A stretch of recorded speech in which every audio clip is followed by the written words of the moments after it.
These are the prisoners who are despised by the other inmates.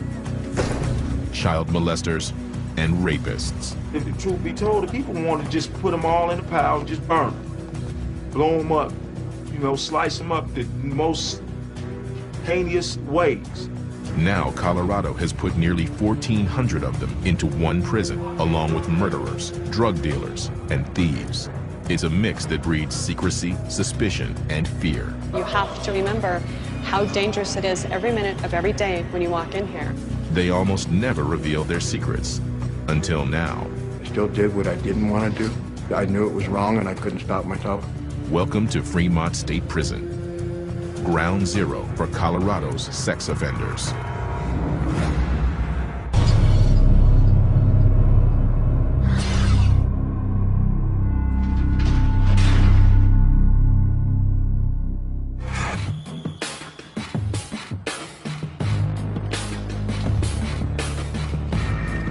Fremont Correctional Facility in Colorado. With nearly 1,600 inmates, it's one of the largest in the state. And new offenders arrive almost every day. Will Barn 10557. Right here. Nice first. But these are not just any inmates.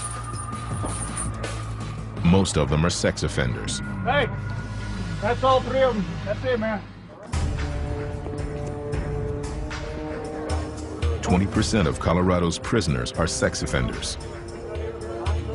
And Fremont is a big part of the state's highly innovative plan to treat sex offenders and prevent them from victimizing again. But officers and staff face an uphill battle.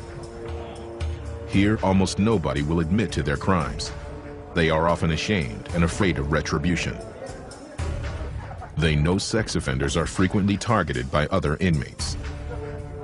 And in Fremont, there are hundreds of other criminals who hate being locked up with sex offenders.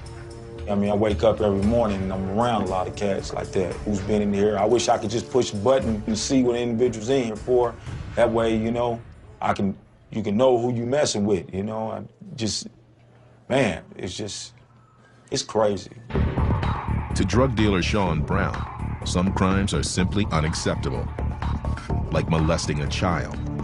That's something that's not tolerated. I mean, the public's not going to tolerate it, and we're not going to tolerate it up in here. I mean, the child is the most innocent thing in the world, you know? I mean, they don't even know right from wrong when they're born or anything like that. Despite the tension, everybody is mixed together throughout Fremont's 8 cell houses, and nearly every cell in the prison is double bunked. But inmates don't know what the prisoners around them have done or are capable of doing. So secrecy and suspicion rule. Hey, Memo. Memo. Got you some. This is Cell House 1. Officers are placing a recent arrival, inmate Matthew Memel, in a new cell. Stop by the office, I'll get you some shrink for it. He was transferred in from another Colorado pen. You know, your safety is paramount to us, so we'll keep an eye on you. Now he has to share an 8x6 space with a man who might be a potential threat. He'd rather be alone. It's just good to be alone, you know? I'm not into the whole prison drama scene, and I don't know. I want to kick back and do my time peacefully and not have any problems, you know? Memel refuses to discuss his own crime. I'm already stereotyped. I mean, I'm already considered not a good person, so yeah, this prison is heavily stereotyped. And even other facilities, you know.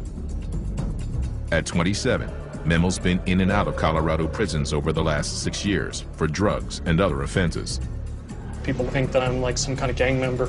Like I'm always getting asked if I'm a gang member, and because of my tattoos, and they don't just kind of understand that I'm just somebody that likes tattoos, you know. It's a Celtic knot upside down cross. The tattoos may make Memel look tough, but Fremont unnerves him. And behind my ears right here where the eyeballs are. It's a world of predators where no one can be trusted, and Memel thinks he's in danger. It's up to Fremont's officers to keep prisoners like Memel and hundreds of others in line and out of trouble.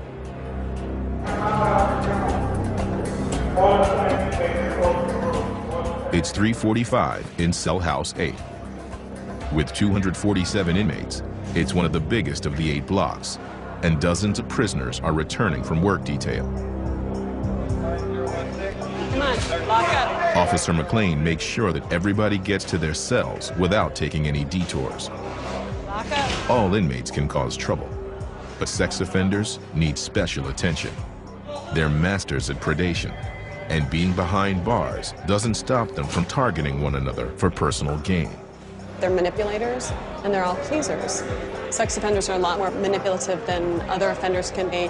That's how most of the time they set up their crimes. They stalk somebody, that's manipulation. They follow a child and get a child to follow them off, that's manipulation.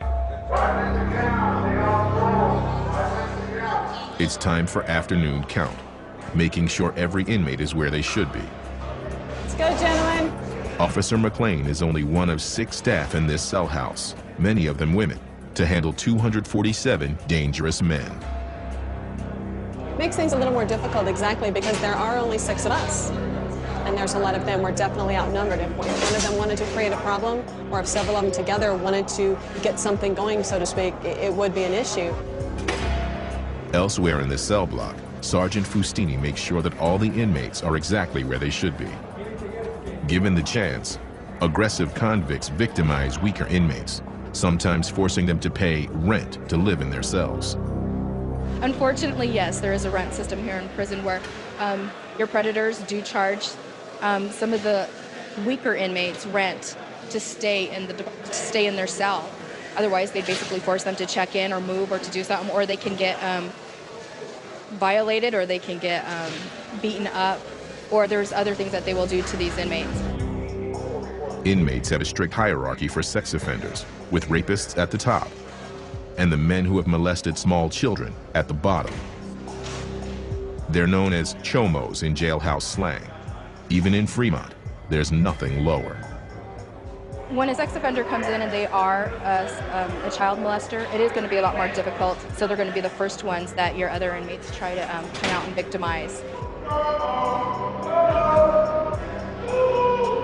The instant they step into the cell house, the other inmates are looking at them, sizing them up, trying to determine what they're in here for, if they're going to be an easy mark, an easy victim, and see what they can get from that inmate.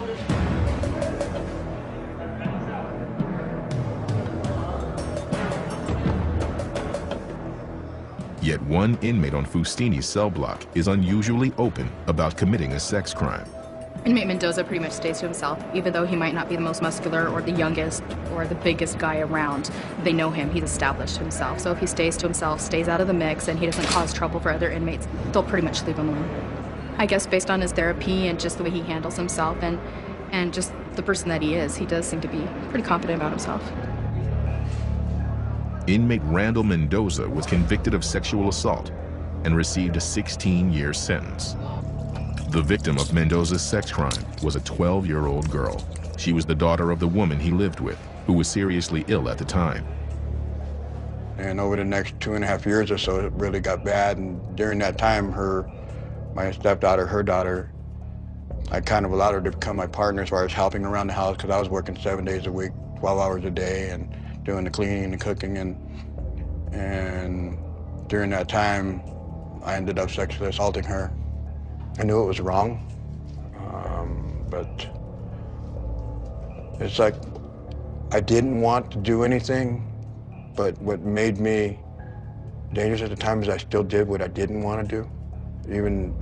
I knew it was wrong and I couldn't stop myself. I was just so full of anger and stress and pushed to the end, and I wasn't thinking. It was total. I'm responsible for what I did because I allowed myself to get in that position. Mendoza only has 1 year left on his sentence, but he knows his crime will hang over him for the rest of his life. Sex offenders are singled out because they picked on the most innocent people there is. Their crime is the most heinous. My crime is heinous. Even though I wasn't a 2-year-old, but people look at that.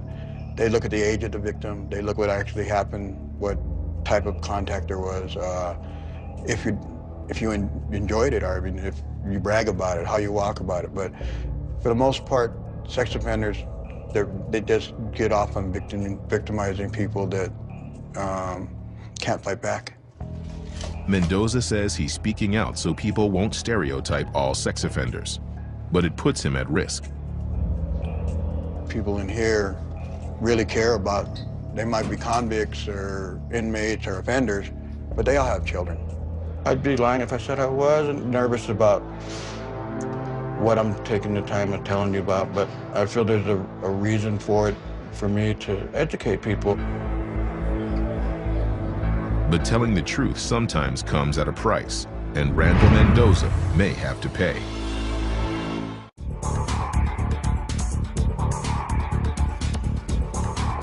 Fremont Correctional Facility incarcerates nearly 1,400 sex offenders, along with a couple of hundred murderers, drug dealers, and thieves, all men. Yet many of the officers on the floor are women. It can make for a tense mix. Some of them just absolutely can't stand women. For them, we are the absolute bottom of the food chain. You're female, you aren't worth anything. Sex offenders are the ones that pretty much will prey on staff and other offenders alike. They have 24/7 to watch us. They have nothing else to do but find the chinks in our personalities, the chinks in our procedures, the chinks in our policies, and the chinks in how we do our security rounds. After 11 years on the job, Sergeant Fustini follows certain rules to stay safe. And now you're making up things. You're not even looking at me as you're telling those lies. She never gets friendly, Yeah, that's what I thought. never reveals anything personal, and always keeps conversation to a minimum. Being a female in the department, you need to make sure and keep that professional distance at all times. We basically have that 2-sentence rule. It's a basic hi, how are you? It's a simple little exchange, and then it's discuss the issue, resolve the issue, and move on. And being a female, you really need to keep that distance. Because once again, these inmates are sex offenders. They're going to try to manipulate you right in front of you. A lot of times people ask us if we're scared. Yeah, we're scared. But you just use it to your advantage. Keep your senses sharp. Listen when you get that little prickly feeling on the back of your neck. Listen when you feel like something's wrong. Something probably is. McLean worries less about the openly hostile inmates than the secretive ones. It's the ones that you didn't spot and the ones that you can't spot. Those are the ones that are definitely a threat to your safety. And those are the ones that probably really need to be in here because they're going to be a threat to somebody else's safety too on the outside.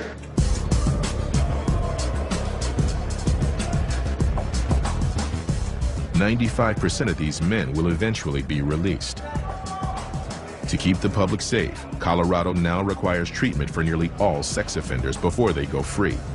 It can last years. Treatment starts here in Fremont's Mental Health Building with a program called Phase 1. The goal is to get sex offenders to acknowledge their crimes and take the first steps toward changing their destructive behavior. Remind you guys that the Phase 1 here, we do. Social worker and head therapist McGill leads a group of sex offenders through an intensive group therapy that lasts 2 hours a day, 4 days a week for 6 months. Few outsiders ever get to hear these men talk openly about themselves.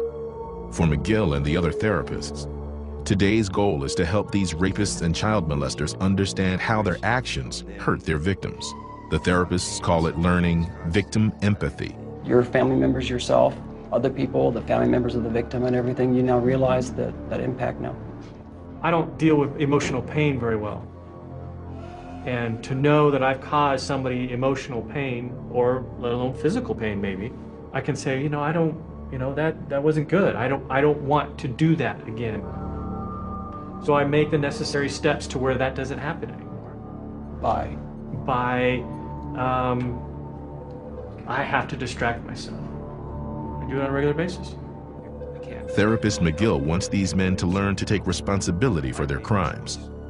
There's a lot of shame involved, a lot of secretness involved, and what you just saw in the group is a big change for them because they've led secret lives. If anybody knew this, they wouldn't like me. So there's a lot of that stuff. So it's a process to get them to open up and talk. There's even more at stake for the inmates. They're at risk the moment they enter the prison's mental health building for their sessions. When you walk into mental health and do classes and walk out with a certain color folder, it's all up. Everything's right there in the open. They're immediately pegged as sex offenders and more. They may not like the crime and us for the crime we've committed, but in prison they tend to become even more aggressive towards you if they find that you lie to them. If a prisoner has lied about his crime, he's suddenly on the spot, in a place where lying is even worse than rape or molesting children. If you lie, yeah, you're going to have a lot of problem in here. The only thing you have in here is your word. And once you blow that, you're not good for anything. The tension between sex offenders and other prisoners never goes away. You can't have you walking around here comfortable. You know, this is no different than any pen in the world. You know, you can get your boots smoked here too. Inmate Sean Brown resents how easy the child molesters, or chomos, have it at Fremont, unlike at other pens. I'm telling you, when I first got here, and one of them even talked to me, I snapped, and that was in the chow hall. I really had an inside rage, a war with myself to try to, and everybody's telling me, hey, you know, they call me Money, say, hey, Money, you got to contain that rage inside you, otherwise, man, you're not going to make it here. They're just happy to be alive, you know, because anywhere else they'd be dead. In many prisons, chomos must live in protective custody, apart from other inmates, to prevent them from being attacked. But at Fremont, they have safety in numbers. You know, if I was anywhere else, I wouldn't be trying to make their time comfortable at all. I'd be trying to extort them, take money from them, bash them, you know, whatever.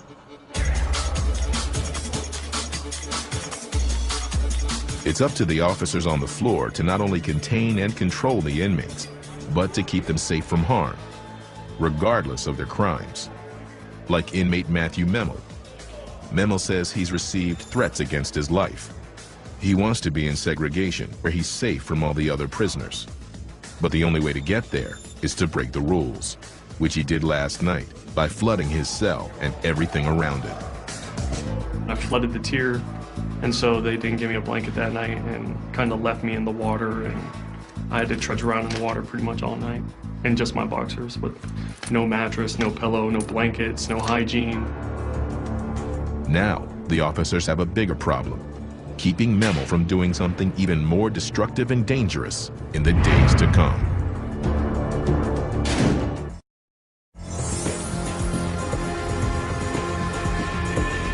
When inmates break the rules at Fremont Correctional in Colorado, they are punished. Anything from loss of privileges to a stay in segregation. Matthew Memel intentionally flooded his cell and much of the tier. Now he faces a hearing and time in the hole, which is just what he's hoping for. Sergeant Hache is in charge of presenting the case against Memel. 46 a.m. Upon entering the pod in the top tier, Officer Aragon noticed that large amounts of water were coming out of the cell 5B3, which is assigned to offender Matthew Memel 116461. There was water all over the top tier, extending to cells 5B1 to 5B5. All right, Memel, you may now make a statement regarding your plea, present evidence to give testimony. Guilty. That's it. All right, you know, nothing else? Huh? Nothing else? No, nothing else. The element of the charge has been met, so I did find you guilty. So the sanctions I'm going to impose are 20 days punitive seg starting today. This concludes case number 090237. All right. No worries. Stay out of trouble. I think I told you that last week. Yeah, I think you did too. Sergeant Hache knows Memel is playing the system to get exactly what he wants. So it seems like he's trying to pick and choose kind of the rules that he breaks so that it doesn't affect him too much in the long term. It seems like he just wants to be in segregation where he's left alone and that he feels safe. There is no single explanation for sex crimes. Rage, the need to control, substance abuse. One inmate is a Vietnam vet who repeatedly raped his 2 young daughters for years, a crime he still tries to play down. My name's Conrad. I sexually assaulted 2 female relatives. They were 15 and 17.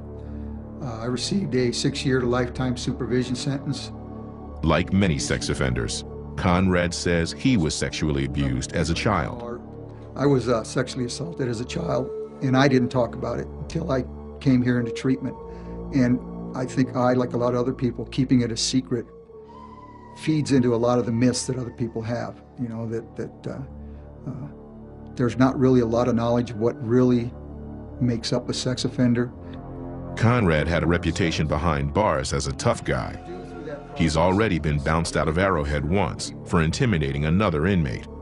There was a confrontation between myself and another peer in the community, and we have rules here. One of them is that you can't imply a threat or you can't make a threat, and what I said he took as being a threat, so I was terminated, and I went to a private prison for 9 months. Conrad has kept his anger under control since he's been back, but the habit of victimizing is hard to break for good. Each and every one of you is an individual, is an individual journey and a struggle, and so McCullough listens carefully to the next inmate. Don is a former suburban family man who had a successful career. Therapists have recommended him for parole. I chose to sexually exploit my 12-year-old daughter in 2001, and besides my daughter being a victim, there were 4 other children, all females, that by sexually exploiting her, I provided pornographic materials to her, and 4 of her friends saw those materials as well. I attempted to peep on them 2 additional times. I received a sentence of 6 to life, and I've been in the Phase 2 program here for 2.5 years. This was a totally different world here compared to Phase 1 in that you're living your treatment round the clock. You're living in a therapeutic community where not only are peers going to hold you accountable for your behaviors, but you're also going to help hold other peers accountable for the behavior, to work on the change. McCullough and the other therapists keep a careful and skeptical eye on these offenders. There's always a risk of getting conned by the cons. they are criminals, and they are still, to some degree, carrying on the criminal lifestyle. That's why you want to enlist the whole facility, because I only see them a limited part of the day, and what the officer would see might be different than that. For instance, we might have a guy who we think is doing great in the treatment community, and when he goes over and makes a phone call on the phone over there, in the hallway, he's yelling and screaming and cursing at his wife. Or they might act aggressive towards their roommate and intimidating. And we just have to know that we're subject to be manipulated. The therapists must proceed with extreme caution. Nobody can guarantee that Don or Mark or Conrad will not seek out more victims if they are released.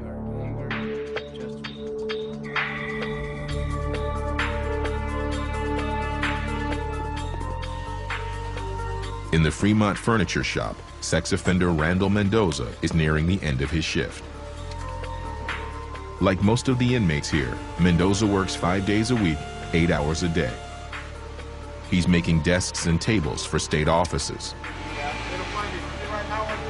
Although they work together, Mendoza keeps a respectful distance from most of the other 95 inmates in the shop. He doesn't know what many of these guys are in for. And he's been very upfront about molesting his girlfriend's 12-year-old daughter. Some inmates don't like that. There is no comfort here. You're always aware what's going around you. You are in prison. This isn't a daycare center, even though sometimes it sounds like it with all the noise and the immaturity. There are people in here that will hurt you. You respect them, and they will respect you. These men are dangerous criminals and unpredictable in every way. Nobody knows that better than Mendoza. Even after years of spending time with them, Mendoza still can't tell predatory sex offenders apart from anybody else. You can't put a finger on anything, because sex offenders are the most manipulative people you'll ever meet. But Mendoza says that sometimes there are telltale signs. They don't talk to the person. They talk to a certain part of the body. They're watching who's around them, who's watching them watch. Their movements, their actions are guarded, and but every chance they get, they take a chance down here or that, and they'll really objectify, but they try and hide the objectification. These are predators who are particularly good at concealing themselves in prison and out. They put themselves in a situation where they're around children. I've known guys that have actually gone to adoption agencies just to find children. Guys that ran a skateboard shop, find prison or the youth ministry. They put themselves in that position, and they'll spend all their waking hours figuring out how to put somebody in a position where they can take advantage of them. Most child molesters and rapists appear to be normal, everyday people, often with good jobs and a good education. There are monsters out there. Oh, yeah. And there's more monsters on the street than there are in here. That's just the thing. I was with guys that had 100 and 200 victims in treatment programs, but they had good attorneys. They never saw a day of jail. But not all of us are the scum of the earth. But there's little reason at Fremont to trust anybody, no matter what they say. And no reason for officers to ever let down their guard. So at the end of the workday, when all inmates head back to their cell houses, they get a thorough pat-down from officers. A tool, a screw, even a shard of metal can be a dangerous weapon.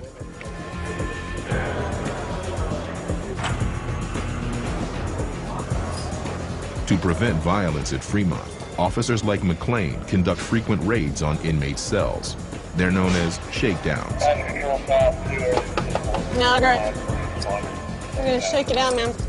Gotcha, yeah. With another officer, McLean goes over a cell with a fine-tooth comb, looking for contraband and potential weapons, like razor blades. This actually is a pretty good little compartment for them to put stuff in. I found razor blades in there. They can get homemade cigarettes, drugs. That one looks clean. Inmates have 24 hours a day to find hiding places for contraband, so they become very skilled at it. Another place that they hide things in their clothing is they will open up the fly of their pants and put things there. Again, because they know sometimes female staff pat them down, or male staff may not check that area as thoroughly, they think. So, a good place to hide things. You could hide something in the center of that and never know it's there. So, moving it around, rotating it, feeling it. Yeah, that one's good. There's nothing under it. They also tape things under the foot lockers. Sometimes we use their mirrors to look under sinks and in places we can't put our hands rather than putting our hands. Good place to hide things. We can and have found weapons. Again, a weapon can be just a razor blade that's taken out of a disposable razor. They can put it into a handle of a plastic toothbrush, melt it in, and now you've got a really good knife. They do make knives. We do have a metal shop here. Once in a while, things get through that shouldn't. In a prison full of sex offenders, pinups seem out of place. But inmates are allowed the pictures, within limits.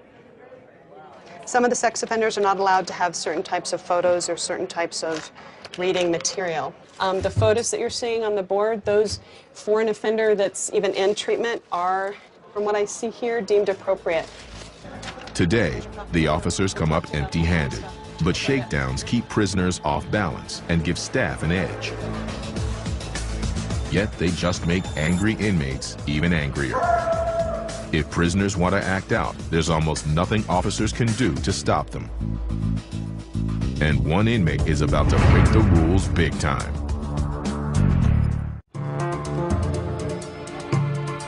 It's an ordinary Tuesday at Fremont, Colorado's correctional facility for sex offenders. Everything is going smoothly, except for inmate Matthew Memel. Memel's being forcibly moved from segregation back to general population. It takes a team of 6 officers to do it. He's been in the hole for flooding his cell, and he didn't want to leave. Concerned that he might aggressively act out, one officer films Memel's transfer. I was kind of angry because I seen the cameras and they were videotaping me, and I thought that the facility was just kind of trying to show off, you know, and blowing things out of proportion. You know, I was willing to cuff up, and when they told me that I was going back to population, I told them that I didn't want to go, and they said that you're going to go anyways. For now, Memel will have to adjust to general population and a new cellie. He's just biding his time, doing his drawing, planning his next move. It's a pencil stabbing through a girl's head with her eyeball falling out, and then there's some clouds over here kind of swirling, and I kind of just try to fill up space, I guess. You know, try to make it to where it's like a full picture. I don't know. Doesn't really have anything like significant to it though. I'm not like some possessed killer or anything like that. But Memel is frightened and unpredictable. Sergeant Hache worries that Memel will continue to up the ante until someone gets hurt. And if he's, really fearing for his life, he's really serious about it and thinks that something is really going to happen, it could lead to him doing something more serious, like going out and assaulting a staff member, possibly, to get in there where he feels safe.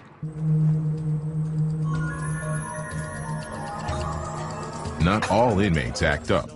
Mark, Don, and other inmates in the Phase 2 program have chosen to work with the system to change their behavior and win their parole. Mark is hoping to get out after doing 11 of 16 years for brutally raping the woman he calls his wife. But before the parole board reviews their cases, all potential candidates must undergo mandatory lie detector tests. It's to make sure they're not just conning everybody. The tests often reveal a disturbing truth. Many of these offenders have had more than one victim. In fact, they average about 10 victims each. What we know is most people have been out there for 16 years before they were detected as sex offenders, and most of them have a pretty extensive history. And so we want them to be able to tell the whole thing. There's a lot of secrets that they like to hold on to. We need to know the kind of victims that they victimize, what they would be at risk to do. Some offenders who look like that they just sexually assault adult women may have also sexually assaulted kids, and we would need to know that. Turn your palm up, please. I'm not a pedophile. I have no children victims or any desires or deviant thoughts, and I've taken polygraphs to, this has been proven, but I understand the crossover, and I understand that's what's got to be done. But nonetheless, I don't like it. After your age of 18, did you ever have physical sexual contact with anybody 14 years of age or younger? No. The inmates don't always like to tell the truth, according to Sheely, the polygraph examiner. There are people that are trying to hide activities, things that have happened in the past. A lot of people fail polygraph tests because I think it's human nature to try to minimize things you've done wrong. If you did something 10 times, I think it's human nature to say you only did it once. But until we uncover everything that's happened in the past, and they tell me that they only did the thing one time when they actually did it 10 times, they're going to show deception on test. The Phase 2 candidates passed the polygraph, and now they're eligible for review by the parole board. 95% of Colorado's sex offenders will eventually be freed. According to a 9-year study of 3,300 offenders, only 1 out of 6 will seek out new victims after undergoing extensive treatment behind bars. I just hope that I've learned enough here to carry me through some real adversity, because right now what I'm doing, I feel some success in doing it, but I'm ready to deal with the reality of the world, and do it for real. Very soon, Mark and Don will find out if the state is ready to set them free.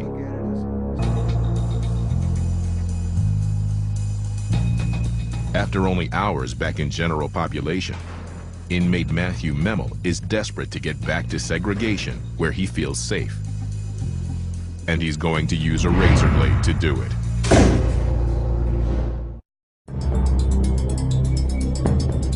Fremont Correctional, Cell Block 1. Just a few hours ago, inmate Matt Memel approached an officer, blood dripping from his wrists. Memel came into our office.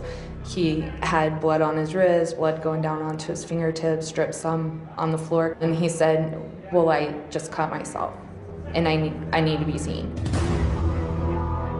Memel's wound is superficial. He did just enough damage to get everybody's attention. I mean, does anybody know what they're doing when they cut their wrist? Yeah, for all I know, I could have been cutting my arm off, but I didn't want to go that deep, Memel was put on suicide watch, but Sergeant Hache believes that his goal was not to kill himself. I've seen offenders in the past do stuff like this to avoid going back into GP, or as soon as they get in GP, they would, if they're scared to be out in general population, they would cut themselves. I didn't know what else to do at that time. I know I didn't want to kill myself, but I knew that I wanted off the yard, and that's what it came down to. Memo hasn't broken any laws, but possession of razor blades is a violation of the rules. We took a shaving razor, opened it up, broke it, and cut his wrist with it. So we charged him with possession of dangerous contraband. Offender Memo did use an altered razor blade to slice his wrist. The element of charge has been met, so I did find him guilty. Due to the seriousness of the offense, the sanctions I'm going to impose are 30 days punitive seg. There's not much staff can do about Memo except give him exactly what he wants, more seg time. Their hands are tied, unless his paranoia gets the better of him. I think as long as I don't assault a police officer or get out there and do anything stupid like carry around a shank or, you know, something like that, then I don't think I can get any more time.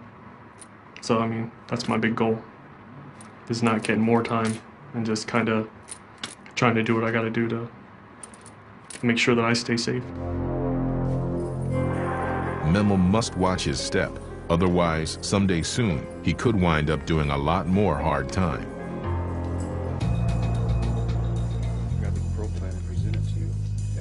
In the administration building nearby, David Michaud, head of the Colorado Parole Board, and his colleagues weigh the future of dozens of other offenders, including Phase 2 inmates who believe they are ready to leave prison bars behind. When we do parole hearings, the things I think we look for with sex offenders are the therapy that they've received, most generally. So from our point of view, we're looking for those offenders who have progressed to Phase 2 and have done a really good job there, who will get a recommendation, say, from the mental health people who are conducting the therapy that recommend that for parole. But therapy's not the only factor. Addiction issues, the prospect of employment, and victim input all play a big part. After weighing the evidence about the Phase 2 inmates, the board makes their decision. The parole board is not convinced inmate Mark is ready. He's now been up for parole 5 times without success. I was recommended, and I've been doing treatment successfully, but the impact of sexual assault on the crime in society is devastating, and I understand that there's probably some hard feelings out there, you know, but I'm doing all I can to change that. I mean, change myself. I just would like to be able to express to others that, you know, we want to educate people about it so that others don't have to go through what I've gone through or victimize people, you know.